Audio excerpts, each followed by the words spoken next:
Welcome everybody to today's Polaris MEP webinar. I am Erin Reed and welcome to our final webinar in the COVID-19 control plan series that we've been doing all this week. Polaris MEP, as you've heard me say before, is the nonprofit consultancy that is dedicated to helping Rhode Island manufacturers grow. And we are part of the NIST National Network of Manufacturing Extension Partnerships. As Phil is showing here on the screen, we have been pulling this week from our playbook, which was published with the collaboration from RIMA and Polaris MEP. The playbook takes all that critical guidance that we've been hearing from our state and our federal sources and boiled it down to what was most critical for you to help you ramp up. And that interactive collection was published a few weeks ago. So this week, we've had, this will be our fourth and four, and we've started out with screening. That was Polaris MEP Center Director Christian Cowan, and he was joined by Goodwin Bradley's Chris Goodwin to talk about screening. On Wednesday, I guess it was, Chris Zanieri, who's a project manager here at Polaris MEP, was supported with insights from Frank, I always say his last name wrong, Montai of Wild Tree, and also RIMA's Dave Chenevert to talk about cleaning practices. And yesterday we had Mary Johnson, who's the Executive Director of the Rhode Island Textile Innovation Network. And she was joined by Dr. Ernest Julian of the Rhode Island Department of Health to talk about masks and how they help prevent the spread of COVID-19. Now, as with today, we have recorded all of these webinars, and so we will be putting those up online for folks who may have missed an earlier segment. So please stay tuned. We'll have those up on the website hopefully next week. We have been drawing not only from best practices from among Rhode Island manufacturers, but also across our NIST MEP national network. And there is an MEP center in every single state plus Puerto Rico. All of us are devoted to helping you grow and be more competitive. And we try to funnel those ideas, whether they're about supply chain solutions, lean manufacturing, or in this case, dealing with the response to COVID-19, and bring those back to our state manufacturers. Today, we will be talking about distancing and how to put the state's guidelines and requirements in control. So it's about asking questions. The way you'll be asking questions today of Phil and our other speaker, Andrew Ellison of National Marker Company, will be to use the chat button that you see there on the Zoom control bar. So that's how we'll go ahead and take your questions and make sure that there's time for them at the end. And with that, Phil, can you take it away?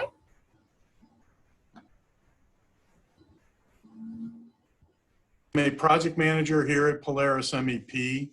A little bit about my background is I spent 30 years with Intel Corporation. I was a process and equipment engineer starting out, and I ended my career as the director of manufacturing of our assembly test facility. So today, what we want to talk about is social distancing.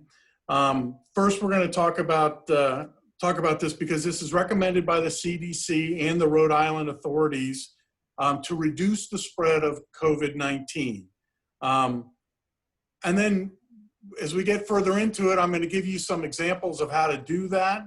And then I'm pleased to announce that Andrew Ellison from National Marker Company is going to join us and give us some of, share his experience and give us some of the tips that they've done.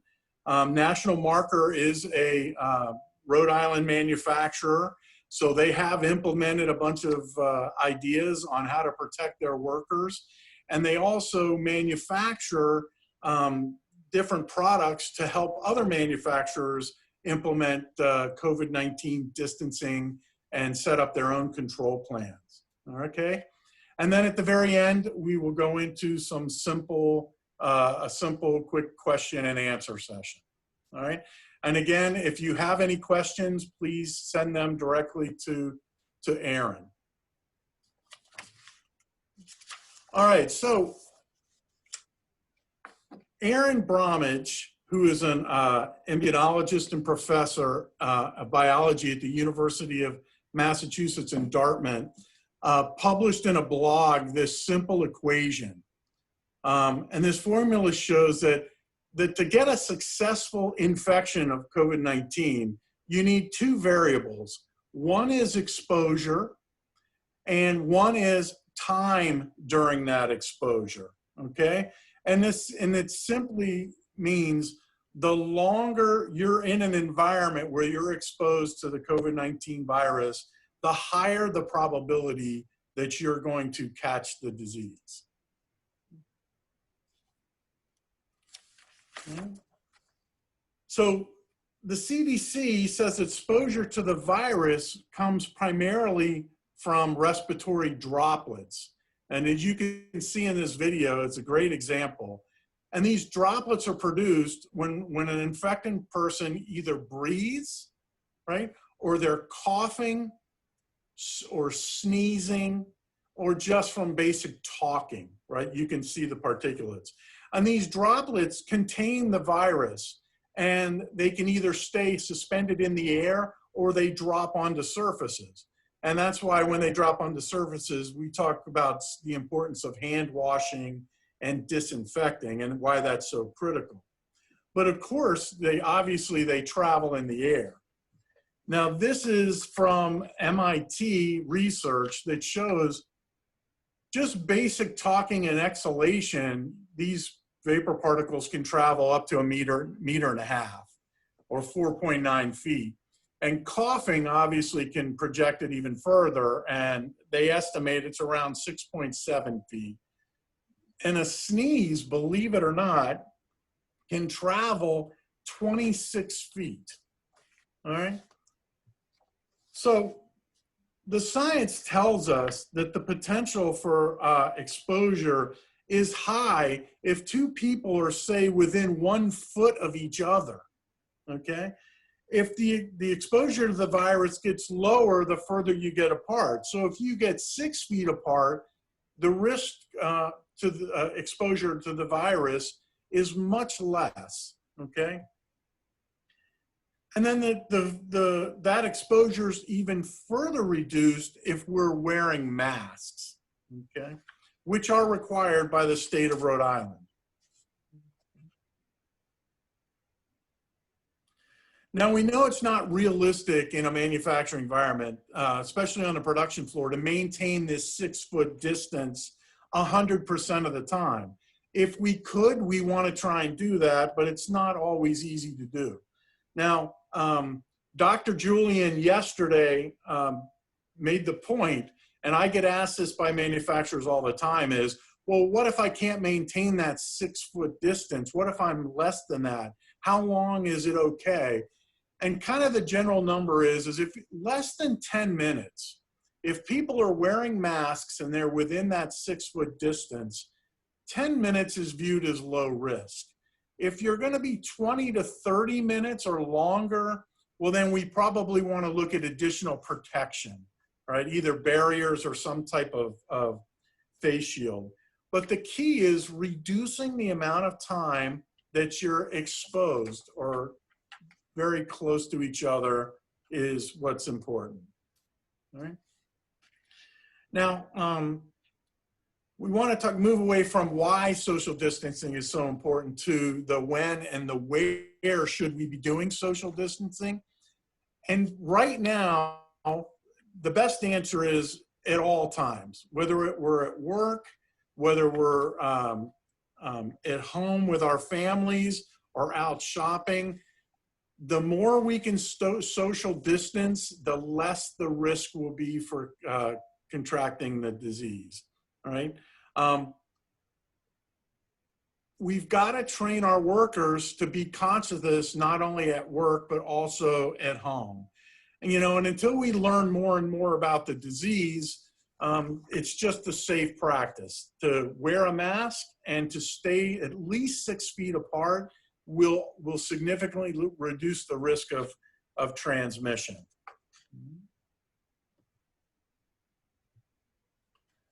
So how do we implement some of these changes? So as we said, it's challenging to be socially distanced in certain manufacturing environments. But every day we're talking to manufacturers here that are successfully doing it. And again, we're going to talk to National Marker. They successfully done it as well. It takes some effort, but they can do it. Now, one way you can do this is by staggering your shifts. either adding additional shifts so that you can take the total number of people and decrease them on a shift so you don't have as many people that are together at one time, and add multiple shifts, or by staggering shifts. So by, if you do a staggered start, you can decrease the amount of exposure of large groups of people together, right? And by reducing the total number of people, you're just making it easier to maintain the 6-foot distance at all points, right? Now, we also recommend establishing dedicated entry and exit points to your factory, okay? So this will reduce having a bottleneck, and we also recommend keep the doors open so that the people flow through easily into your facility, okay? You don't want them to bunch up as a choke point at the doorway. And similar at, say, a time clock. You want to be very careful to keep only one person at a time at a time clock. And then, and finally, the other suggestion that we definitely want to make is visual cues. Wherever possible, you want to have signage, you want to have tape on the floor, marking 6-foot distances, and including direction.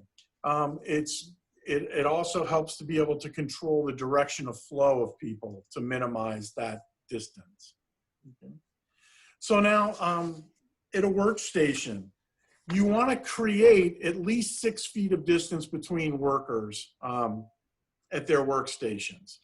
So you've got to figure out how to design this separation.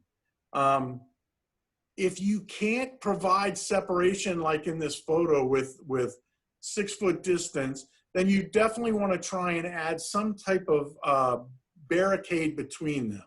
This one shows plexiglass. You can use wood. You could use other materials, but you definitely want to provide a barricade.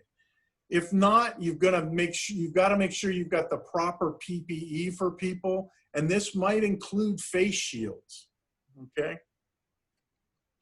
And then don't forget about distancing, social distancing. You've also got to think about restrooms, cafeterias, break rooms.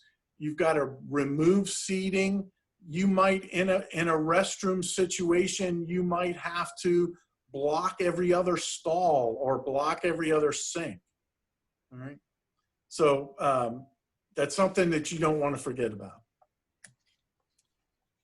Now, we've been working on with several manufacturers how to help redesign their workstations or their work cells to create not only 6-foot separation, but to create what we call safety zones.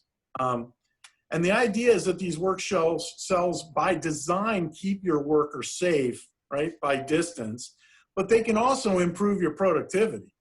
It all starts by reviewing the operation and looking how it's working. You can see in this diagram, this is a simple spaghetti diagram that we've done, that we've looked at all the steps. So if you're smart, you can relay that out to not only protect your workers, but also to get a benefit from the layout itself. Here is a cell that is showing material coming in from the rear, so your material handlers don't have to interface that closely with your people at their workstation. Material is brought in from the sides, and they're able to transfer material between stations using a simple conveyor. It could be something as simple as sliding material across a table or a gravity-fed conveyor.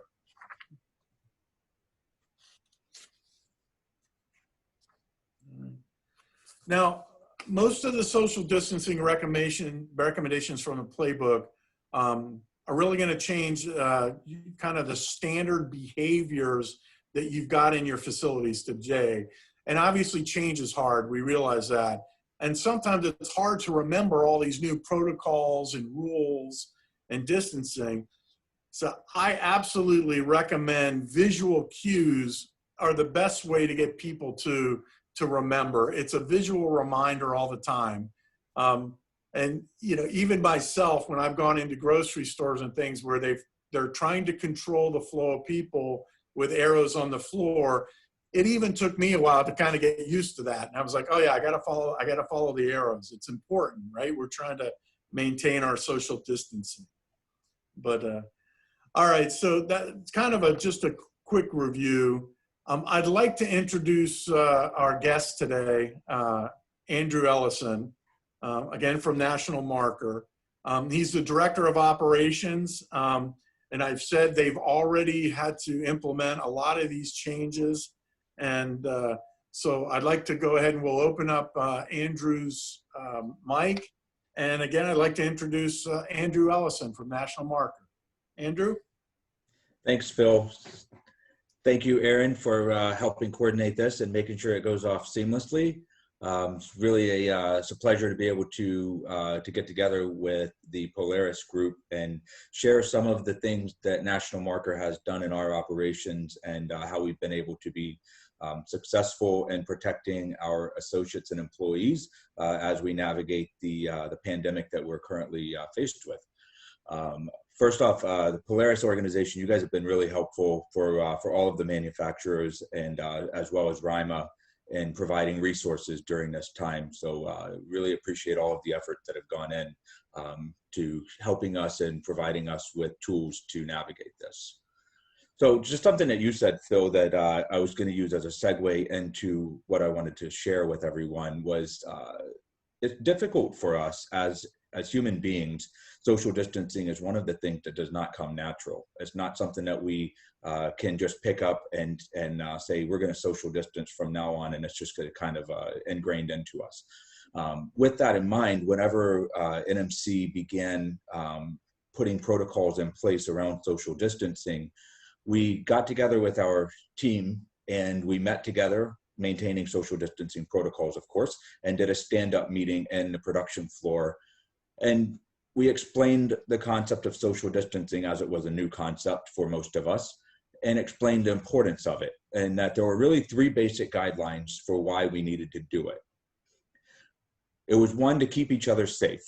It was so that we could all do our part as members of a community to flatten the curve of the pandemic, and so that we could adhere to the governmental guidelines that allow us to remain open as an essential manufacturing company. So that was just a kickoff meeting, and what we found after that was that it was important to continue to have touch-base meetings with our group to discuss this, to share ideas, to let them voice their concerns and make their suggestions to how we could improve our protocols and our practices. One of the things is that you have to recognize that people are going to feel differently. We're not all going to have the exact same mindset on social distancing and what's correct or incorrect. So making sure that people have a voice and can share their concerns, and then establishing the protocols that the company is going to move forward with is really important. And just reinforcing over and over that it is for everyone's health and safety that we're doing this.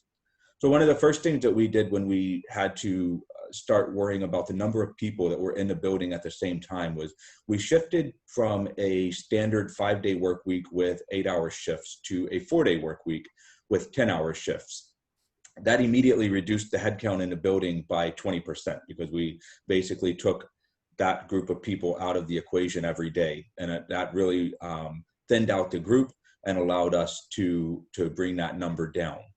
We additionally, and in addition to doing just the 10-hour workdays, we created staggered shifts. And Phil, you mentioned this earlier as something from the playbook. And we created 5 different shift start and end times just for our first shift crew. And we were begin working as early as 4 a.m. For the earliest start group. And then the rest of the group would stagger in between there, and the latest group would come in at 9 a.m. This helped control the entrance-exit congestion and the possibility of having cross traffic going in and out at the same time, and also helped us to prevent bottlenecking in the entryways of the building when we were doing wellness checks. It also allowed us to maintain staggered breaks and lunches so that we could reduce traffic in main areas like corridors and break areas and the cafeteria. We also run a second shift here at National Marker. And so what we did was we took the second shift group, which would typically have started at 3:30 and overlapped with the first shift group. we always liked that overlap. That overlap was important to us because it allowed the first shift group to interact with the second shift group, to hand off the operations, and to communicate with the status of jobs on the floor. So in an effort to reduce the interactions among the groups and to limit the number of people in the building, we felt that it was important to come up with alternatives to that verbal communication and shift change, and to stagger the shift and spread them apart a little bit. So we implemented a 15-minute stagger between the end of first shift and the beginning of second shift, which was enough time for most of the first shift crews to have fully exited the building, while also allowing time for the second shift group to have entered the building, undergone a wellness check, and reported for the daily stand-up production meeting. So the way that we were able to get around not having the formal in-person shift changeover was we had to begin relying on written communications instead of the verbal communications that were normally taking place. We installed some communication boards in the primary work cells, and we made the dry erase whiteboard so that people could write important notes regarding what was going on in this cell and what needed to be worked on by the second shift as they were coming in. That allowed us to really take away the necessary verbal changeover of the shift. It also actually helped us to improve some of our processes because we had more written communication and there was less chance of somebody just forgetting that something had been said. So we actually learned something in the process on that one.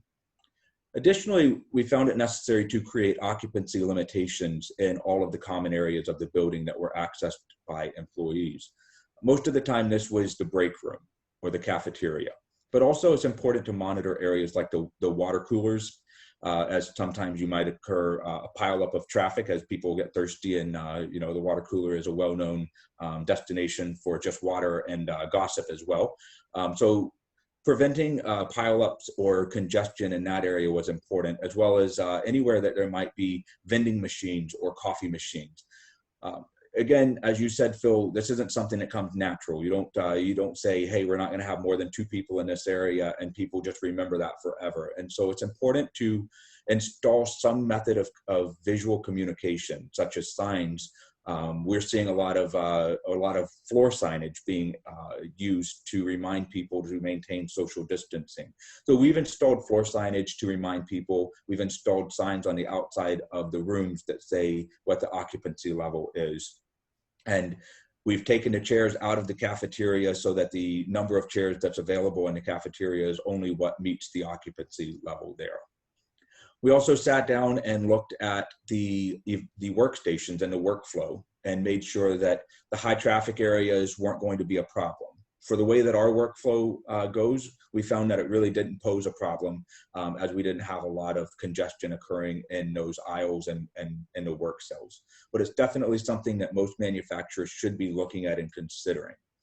One of the other things we suggested to our employees as well was, if you do have to communicate with someone face-to-face, continue to maintain the 6-foot social distancing requirement and try not to look directly at them. Try to just turn your head while you're speaking to them so that you're not pointing your face and the potential droplets that you discussed in their direction.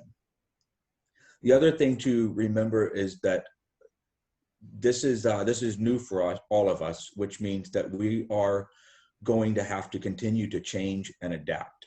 This isn't a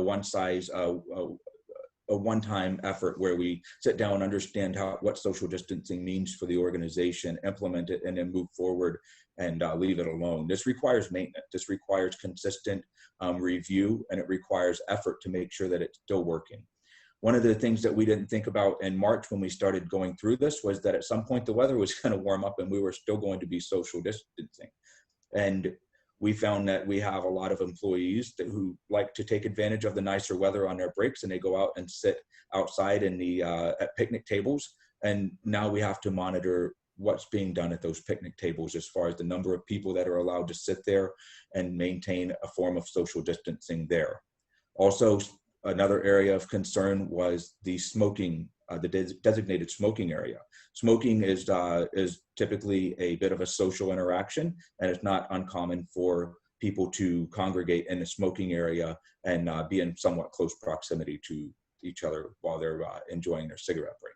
So those are areas that need to be evaluated and monitored. And as things change, it requires our constant monitoring and constant attention to make sure that that we're doing the right thing and that we're reminding people that this is still something that has to be done. We're seeing the social distancing signs selling as really one of our most popular items right now. We're seeing unprecedented demand for signs such as washing your hands, but also for signs that remind people that they have to wear a mask inside the building. And also the floor sign that are telling people, to wait here and, wait until the next spot is open before you move forward. Most of you probably see similar types of signage in retail markets and applications where you go to the store and there's wait points on the floor that tell you don't go beyond here until the next customer has moved forward. So all of our signs and our social distancing products and other pandemic solutions, if anybody's interested in looking at our website, you can certainly review what we have for product offering, and you can also make purchases from our website for those items. I'm going to open it up for any questions at that point. Great, thank you very much, Andrew. That was interesting. It's amazing and how complex it becomes when you start to peel the onion and look at all the different opportunities people have. Because like you said, it's not natural. We want to be close to each other. Yeah, it is amazing. It sounded so simple when we first started doing it, and it really isn't. And it requires so much effort to maintain and to make sure that you continue to adjust and monitor the situation. Great. All right, so we're going to open it up for a question and answer. Again, if you have a question, please send it directly to Erin. She's going to walk us through the process. Well, I'm not so sure about that. Andrew, thank you so much for such a thorough explanation of what you did, especially kind of starting with your team and the conversations that you had to kick it off. That's actually one of the very first questions I got was, did you get any pushback from your team members about things like staggered shifts and new protocols? So interestingly enough, I think a lot of our employees immediately recognized the seriousness of the situation that we were in, not only from the virus perspective and the pandemic that was occurring, but also from the uncertainty in the economic, as far as not knowing what was going to happen next, and watching the news and seeing markets crash and everything. People responded very favorably, in all honesty.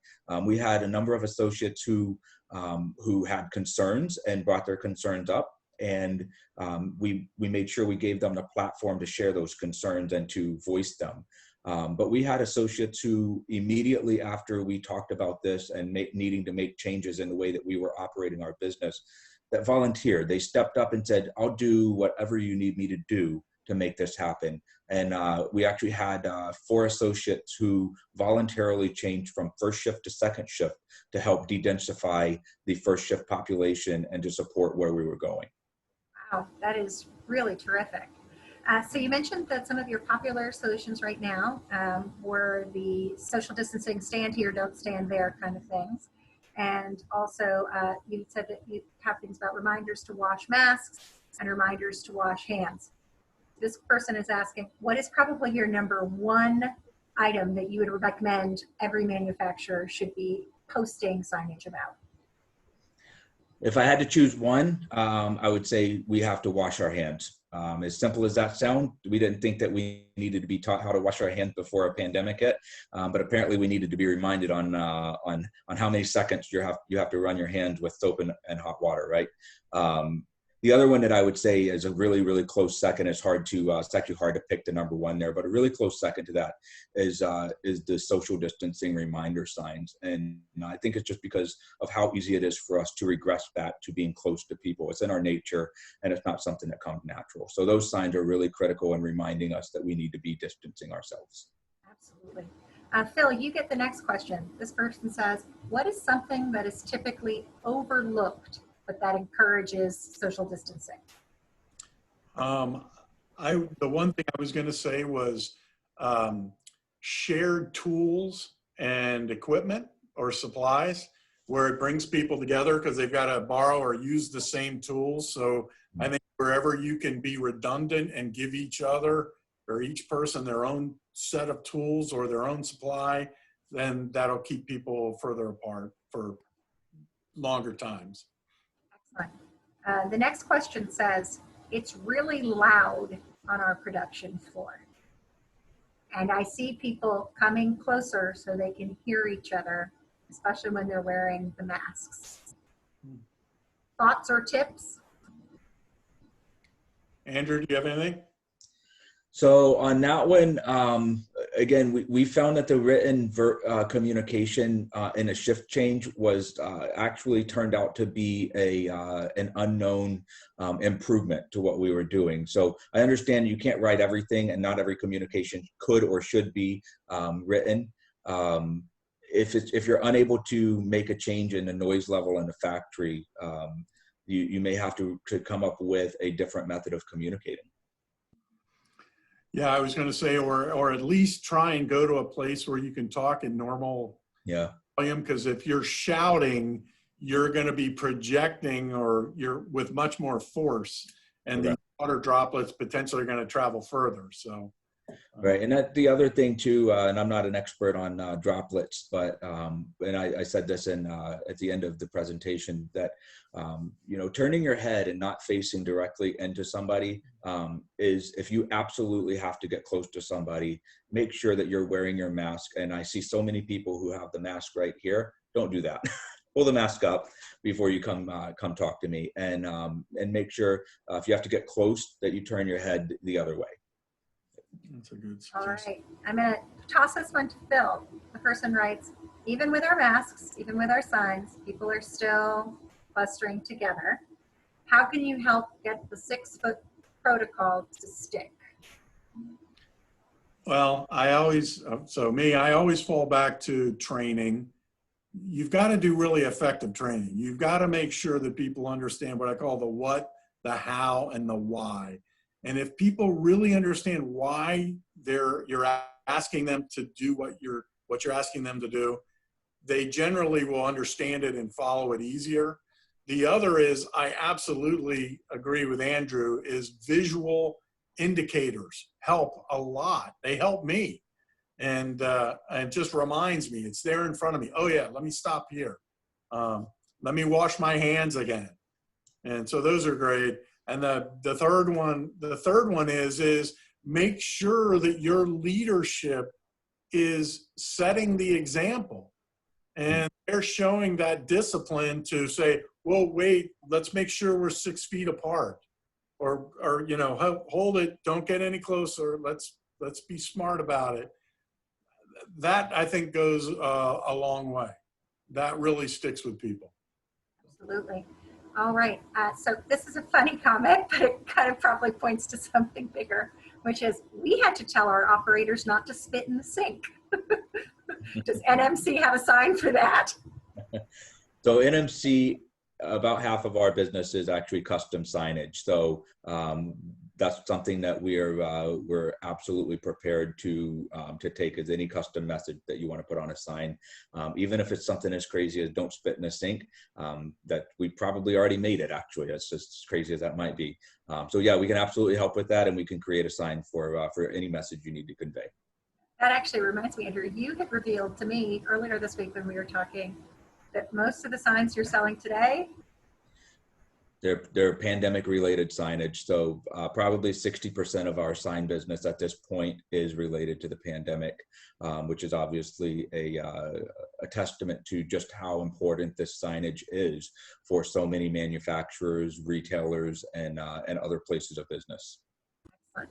One last question. Go ahead. Andrew, I had a question for Andrew, actually, myself. Did you have any challenges in your office area?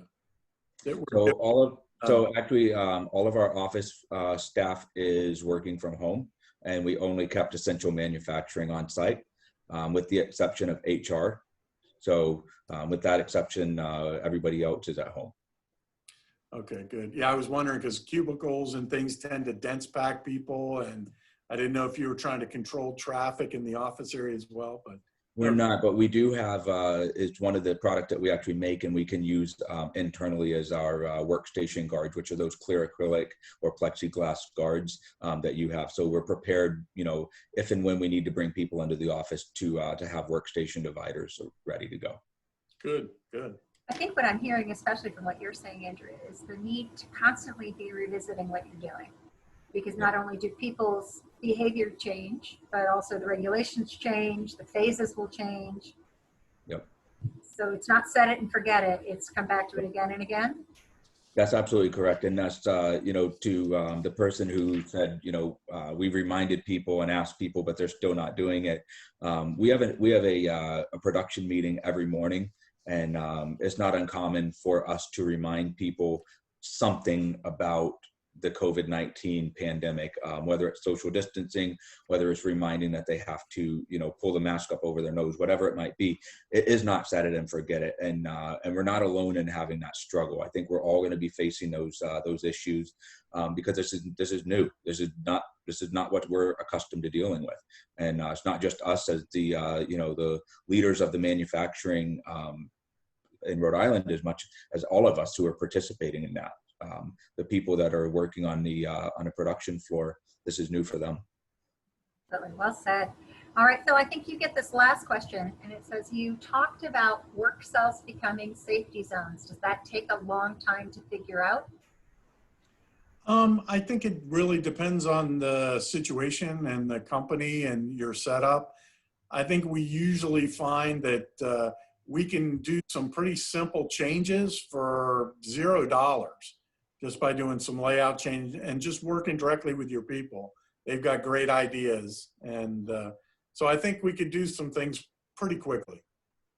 Excellent. Well, I think that covers all of our ideas. And so, Phil, do you want to advance to the last slide and then give folks your thoughts on takeaways? Yeah. So I just want to thank Andrew again for coming today. Really appreciate it. Your input was super insightful, and I love that it's a real life example of what's happening here in Rhode Island.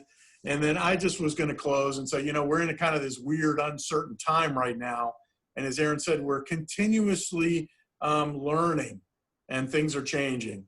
So we've got to use our knowledge, and we've got to use what data we have to keep our employees safe and our visitors safe. That's what's the most important thing, right? So with some really simple changes to your facility and your protocols, with some good training and good communication, regular open communication with your teams, I think that almost all of these Rhode Island manufacturers can continue to work safely and productively, and hopefully we'll continue to keep Rhode Island manufacturing on track and growing even through this pandemic.